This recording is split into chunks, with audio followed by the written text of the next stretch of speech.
मुंबईचे तत्कालीन पोलीस आयुक्त परमवीर सिंग यांच्या आरोपानंतर तत्कालीन गृहमंत्री अनिल देशमुख यांच्याविरुद्ध ईडी आणि सीबीआयने कारवाई केली आणि देशमुख यांना तुरुंगात जावे लागले होते. त्यांनी आणलेल्या 4ही प्रतिज्ञापत्रांवर मी स्वाक्षरी करावी व तसा जबाब तपास यंत्रणांसमोर द्यावा. या बदल्यात परमवीर सिंग यांच्या आरोप प्रकरणातून सुटका होईल असे संबंधित व्यक्तीने मला सांगितले होते. या घटनाक्रमाचा पुरावा पेनड्राईव्हमध्ये माझ्याकडे आहे. मी पुराव्याशिवाय बोलत नाही. फडणवीस यांच्याकडे अशा कोणत्याही क्लिप्स नाहीत. मला माहीत आहे, पण ते त्यांच्यावरील आरोपांचा लंगडा बचाव करण्यासाठी असे काहीतरी सांगत आहे.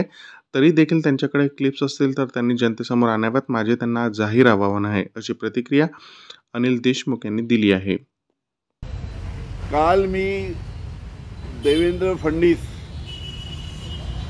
यांच्या बाबतीत जे बोललो की देवेंद्र फडणवीस यांनी उद्धव ठाकरे, आदित्य ठाकरे, अजित पवार, अनिल परब यांच्या विरुद्ध मला ॲफिडेविट द्यायला त्यावेळेस 3 वर्षापूर्वी दावा टाकला होता. याच्या बाबतीत काल मी वक्तव्य केलं. अनिल देशमुख बिना पुराव्याचं वक्तव्य करत नाही. माझ्याकडे संपूर्ण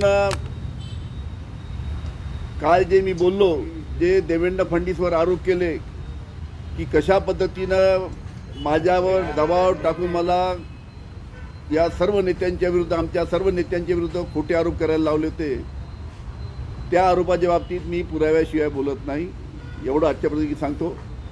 आणि त्याचबरोबर हा पेन ड्राईव्ह आहे, याच्यामध्ये सर्व पुरावे आहेत. व त्याचबरोबर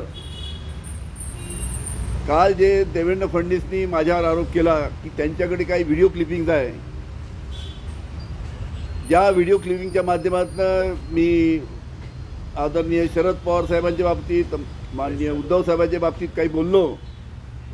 माझं देवेंद्र फडणवीस यांना जाहीर आव्हान आहे की त्यांच्याकडे व्हिडिओ क्लिपिंग्ज आहेत, त्या त्यांनी